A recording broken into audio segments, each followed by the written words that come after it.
Ísraels her gerði harðar árásir á Gazaborg í nótt og ætlar að ná þar völdum. Utanríkisráðherra segir til skoðunar að beita Ísraela refsiaðgerðum. Staðfest var síðdegis að eldislaxar sem veiddir voru í Dalasýslu í síðustu viku eru úr sjókvíum í Dýrafirði. Fyrstu íbúðirnar á Ártúnshöfða, 15.000 íbúa hverfi, hafa verið afhentar. Nýjar íbúðir seljast hægar en áður. Verktaki segir bílastæðaskort meðal ástæðna. Borgin ætlar að rýmka bílastæðareglur. Borgfirðingar vilja skýrari stefnu vindorku í ljósi fjölda virkjana áforma í sveitinni. Orkumálaráðherra segir engar bindandi ákvarðanir hafa verða teknar fyrr en lagaumgjörð liggur fyrir. Gjaldskylda er við hátt í 60 ferðamannastaði á landinu. Framkvæmdastjóri Samtaka ferðaþjónustunnar segir það slæma þróun að hver sem geti búið til bílastæði og farið að rukka.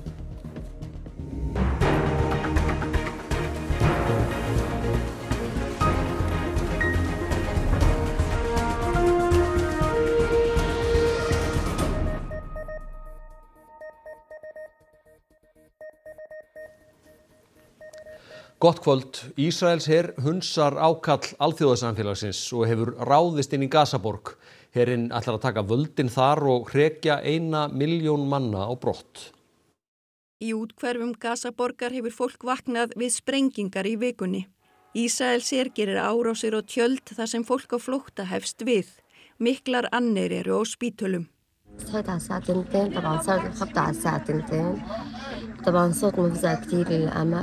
بصراحة نحن شفنا المرة هناك كانت عند الخيمة قطعتين أشلاء.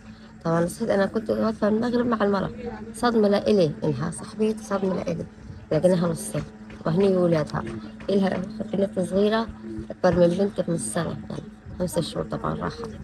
60.000 varaliðar Ísraelshers hafa verið kallaðir út og búist við því að þeir bætist í herlið í byrjun september. Ísraelsk stjórnvöld segjast taka yfir Gazaborg því þar sé síðasta vígi Hamas. Borgin einn fárra staða á Gaza sem Ísraelar hafa ekki náð völdum á. Þrátt fyrir varnarorð og óskir alþjóðastofnana, mannúðarsamtaka og fjölmargra ríkja heldur Ísraels her til streitu þessum áformum sínum. Í aðgerðum sem alþjóðastofnanir, fræðimenn og fleiri kalla þjóðernishreinsanir. Alþjóðahreyfing Rauða krossins varar við því að yfirtöku Ísraelshers á borginni fylgi enn fleiri dráp, enn fleiri þurfi að leggja á flótta, enn meiri eyðilegging verði og að örvænting og neyð Palestínumanna sem mikið hafi þurft að þola verði enn meiri.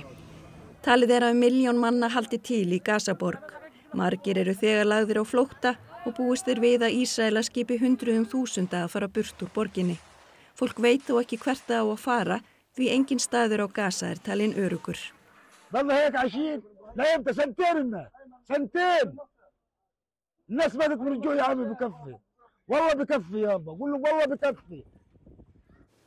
Dagný, Gazaborg stærsta borgin á Gaza. Hversu langt eru Ísraelsmenn komnir inn í borgina?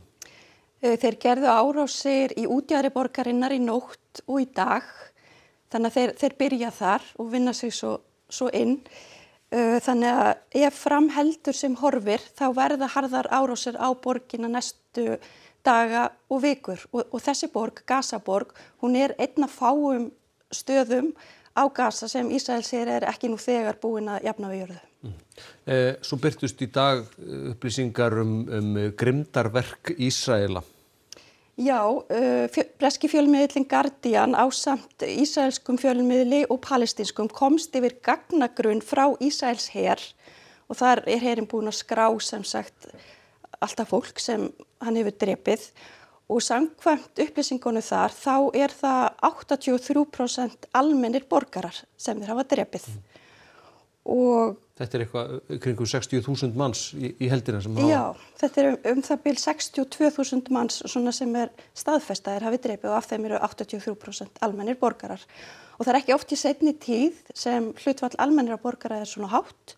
Það var í Rúanda var það 99,8%, í Mariupol 95% og í Srebrenica 92%. Hver hafa viðbrögð íslenskra stjórnvalda verið?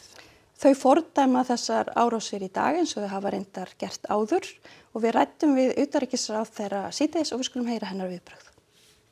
Ég ásamt fleiri ríkjum strax fyrir 2 vikum þegar þessi áform urðu heyrin kunnuga þá fordæmdum við þau strax. Við vorum í hópi landa eins og Noregs, Írlands, Luxemborg, Spánar, Slóveníu og fleiri ríkjar sem að fordæmdum þessi áform þeirra harðlega og það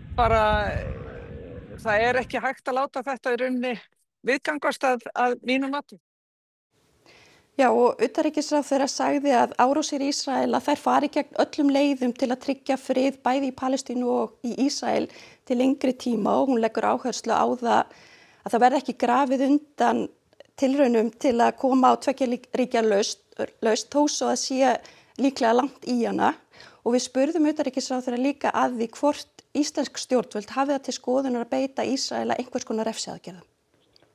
Já, það meðal annars til skoðunar innan ráðuneytisins en við erum auðvitað líka að ræða við aðrar þjóðir, okkar samferðarþjóðir í þessum efnum.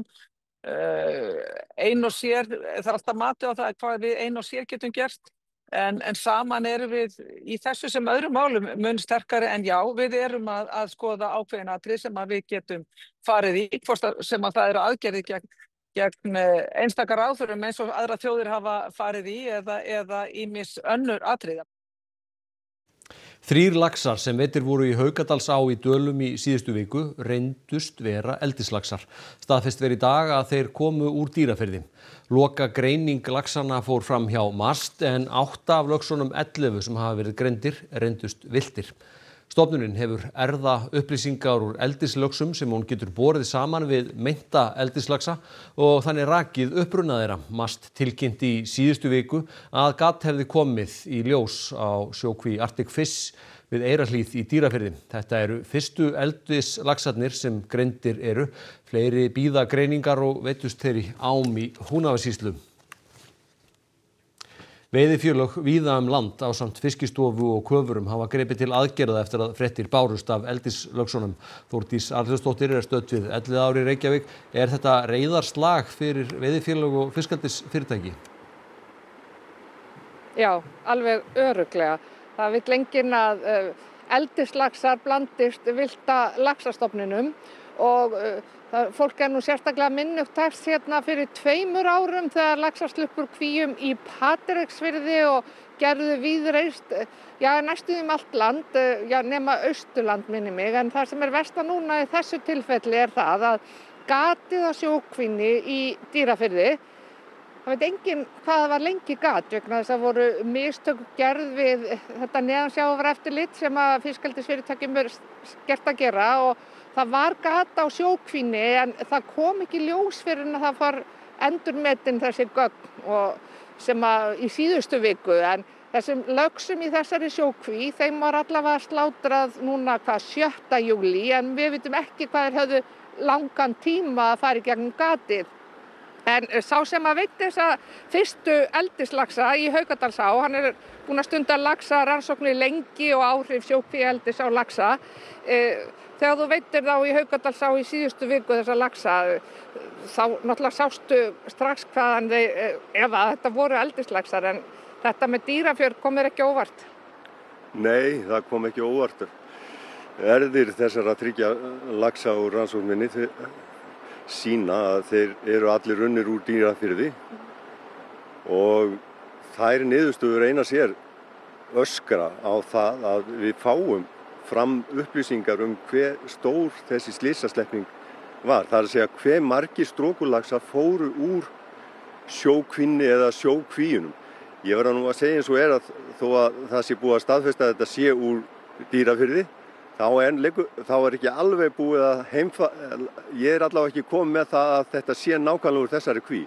Þannig að ég auglýsi enn sem fyrr eftir því að við fáum upplýsingar nákvæmlega hvaða kví og nákvæmlega hvað mikið fór úr kvinni því að við eigum heimtingu því að þetta rímar svo rosalega mikið við það sem gerðist 2023, byrjunin algjörlega, fjöldin á fiskunum, hvar þeir eru að dúkka upp og þá eins og maður væntar að gerist núna, verður aðalganga eldislaxanna í september, áfram í október og mér minnistætt í árið 2023 að þá veit ég síðustu í nóvember 2023. Það sorgarstund í íslenskri náttúrusögu í gangi núna. Við verðum að bregðast við.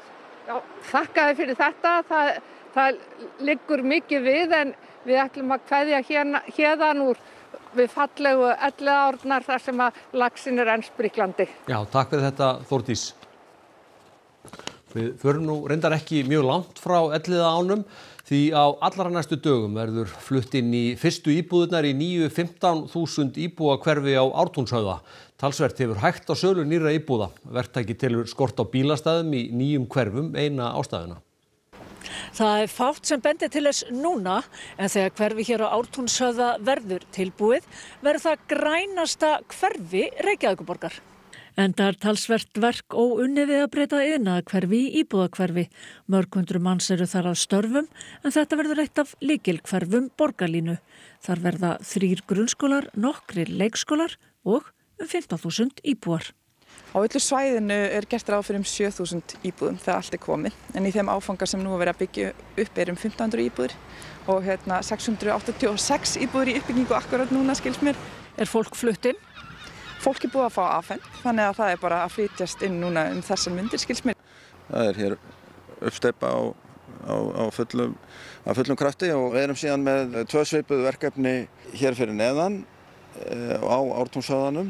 Verkefni sem að núna eru í hönnun og við vonumst til þess að geta haldið áfram með uppbyggingu samhliða og í kjölfarið af þessu sem að hér Talsverður hluti íbúðana verða litlar sem hefur sárlega skort á markaði. Í því ljósi segir Þorvaldur skjóta skökku við að borgin dragi lappirnar við að gera lóðirnar byggingahæfar. Það þarf að leggja lagnir, veitulagnir og það þarf að gera götur og ráðast í viðeigandi framkvæmdir og svo ég segi nú bara alveg eins og að þá veit ég ekki hvenær það verður klárt. Reynið að flýta uppbyggingu hérna, einfalda ferla eða eitthvað slíkt? Já, við erum að umbylta skipulagsferlum hjá borginni og erum að gera einhverja stærstu breytingu sem hefur sést í áratugi. 5.500 íbúðir eru í byggingu allt land, flestar eru í fjölbýlishúsum, samkvæmt nýrri skýrslu Húsnæðis- og mannvirkjastofnunar. Í síðasta mánuði var einn af hverjum 8 kaupsamningum gerður íbúðir í nýbyggingum. Meiri sveiflur eru í sölu nýrra íbúða en þeirra eldri og nýjar íbúðir á höfuðborgarsvæðinu eru 2-falt lengur að seljast en þær eldri. Nýjar íbúðir oft dýrari og þegar það verðbólgu ástand og erfitt að fá lán að þá auðvitað hefur það áhrif á það að dýrari íbúðir seljast hægar. Ég held að stærsta ástæðan sé nú bara ástandið á lánamörkuðum, hátt vaxtastig og aðgengi fólks að lánsfé til íbúðakaupa. Bílastæðamálin til dæmis, þau hafa líka áhrif hvað þetta varðar. Sumir eru bara einfallega að bíða eftir valkostum þar sem að bílastæðin eru ekki vandamál. Bílastæðareglur borgarinnar hafa verið gagnrýndar töluvert svona síðustu misseri. Þannig að við erum að vinna að endur svona skoðun þeirra til þess að rýmka þær örlítið til að mæta þeirri gagnrýni sem hefur komið fram. Að rýmka þýðir það að fjölga bílastæðum? Að skapa svigrúm þannig að sé hægt að hafa fleiri bílastæði. Engin bindandi ákvörðun verður tekin nýja vindorkukosti fyrir en stefna á lagaumgjörð málaflokkin liggur fyrir. Þetta sagði orkumálaráðherra á fjölmennum fundi í umhverfissamtaka í Borgarfirði. Einstaka náttúrufegurð svæðisins ættum við að varðveita fyrir komandi kynslóðir og leyfa þeim að njóta eins og við höfum gert. Nú eru þetta orðin 6 ár síðan fyrsti vindorkukosturinn var kynntur í Borgarbyggð og það þarna í Grjótahólf sem liggur beint á milli Norðurárdals og Fjarðarhlíðar.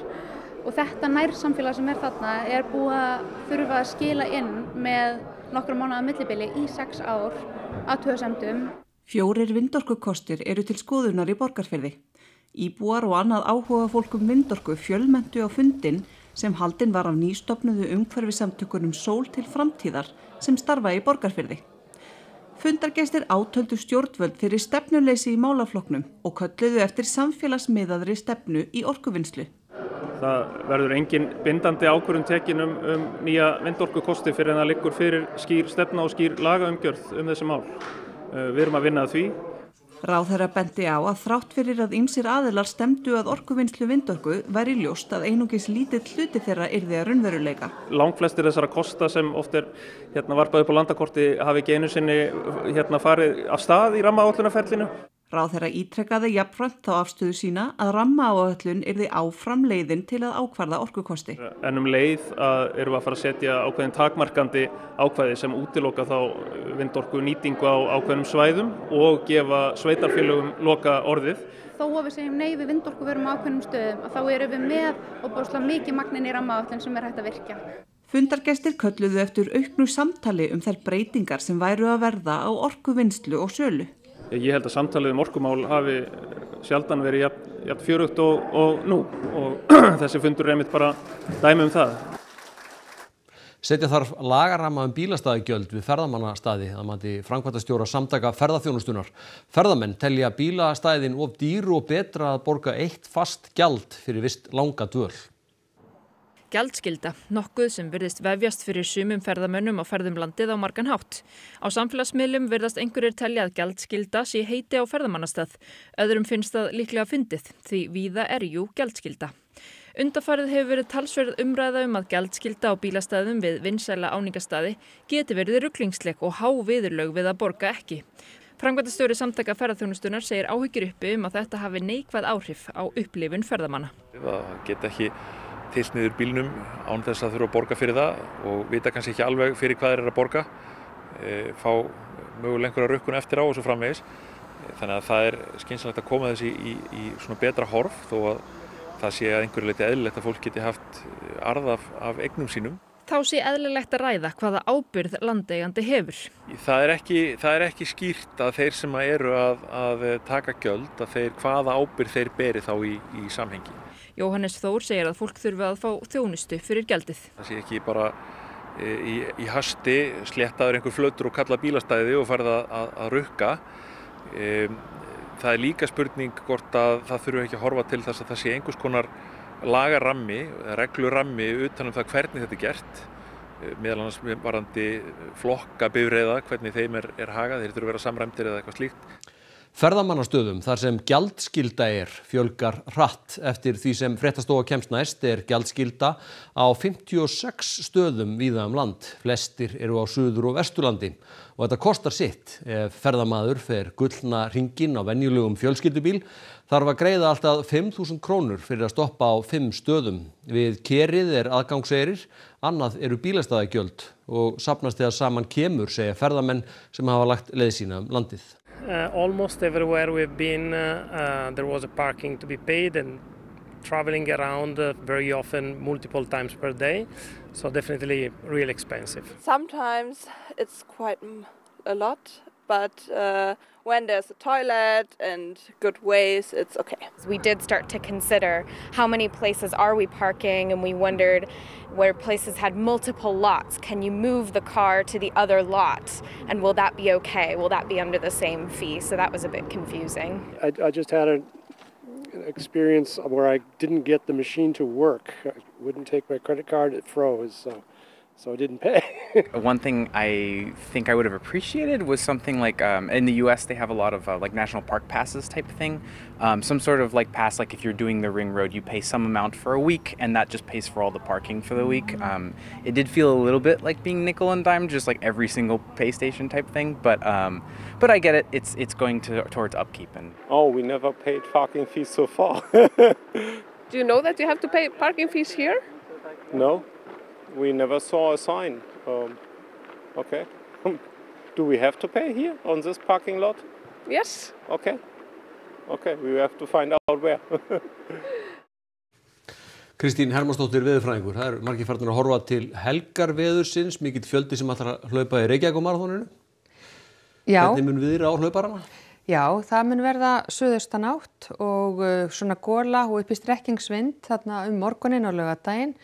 Skýjað líklega mestu en úrkomu lítið eða úrkomu laust því að fjöllin hérna fyrir suðaustan okkur eða borgina skýla okkur að mestu leyti en það verður tiltölulega hlýtt svona 12 til 14 stiga hiti. En hvernig eru horfurnar svona þegar líður á daginn á menninganótt? Þá útlit fyrir að verði heldur meiri úrkoma seinnipartinn og kvöldið en þetta skýrist nú frekar þegar nær dregur.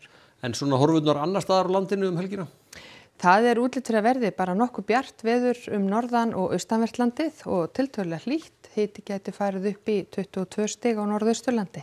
Þú verður með nánari yfirferð þetta allt saman hérna rétt og eftir. Takk fyrir þetta, Kristín. En í Kastljósi í kvöld heldur áfram umfjöllun umdeilda samninga sérfræðilækna og ríkisins. Í gær var varpað ljósi á mögulegar ofrukkanir í tengslu við Potts meðferðir. En í kvöld verður rætt við forstjóra Landspítalans sem gagnrýninn á samningana sem hann segir bitna á spítalanum. En næst skulum við sjá hvað verður í íþróttapakka kvöldsins. Breiðablik leikur í kvöld fyrri leik sinn við Virtus frá San Marino að komast í deildarkeppni sambandsdeildar Evrópu í fótbolta. Danskir bræður munu berjast í bikarúrslitum karla í fótbolta á morgun þegar Patrik og Jeppe Pedersen mætast. Og körfuknattleikssamband Íslands hefur sent frá sér yfirlýsingu vegna landsleiks Íslands og Ísraels á Evrópumótinu í körfubolta í næstu viku.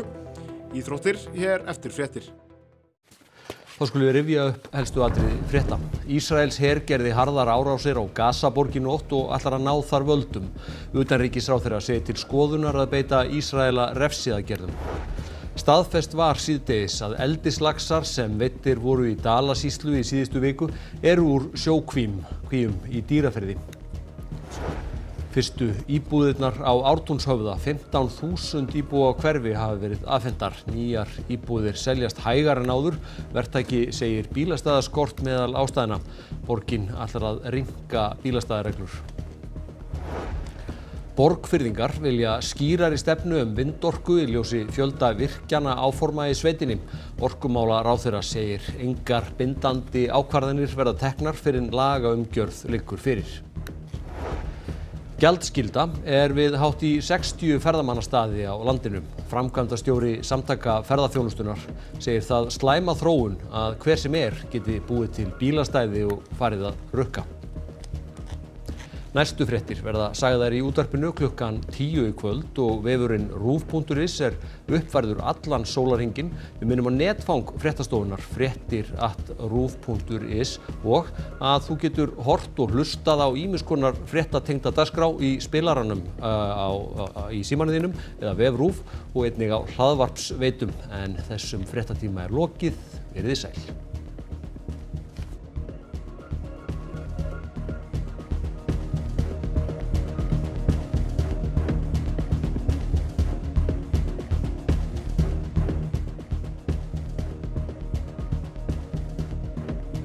Á RÚV í kvöld. Soð á Austurlandi.